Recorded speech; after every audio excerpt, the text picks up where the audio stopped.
Bantuan bahan pokok diberikan pada korban banjir di Perumnas Antang, Makassar. Kapolda Sulsel Irjen Pol Nana Sujana juga turut hadir serta mengunjungi para korban banjir. Kapolda Sulsel pun meminta jajarannya untuk memastikan keamanan para korban banjir.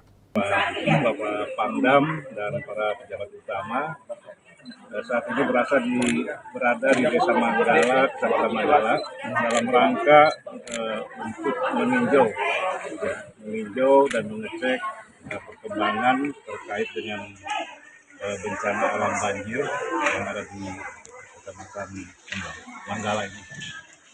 Ya, kami melihat ya memang ini merupakan dampak dari yang sebelumnya memang sudah kita perkirakan. BMKG juga sudah terus mengingatkan bahwa Sulawesi Selatan ini termasuk salah satu daerah yang rawan akan bencana terkait dengan cuaca ekstrim.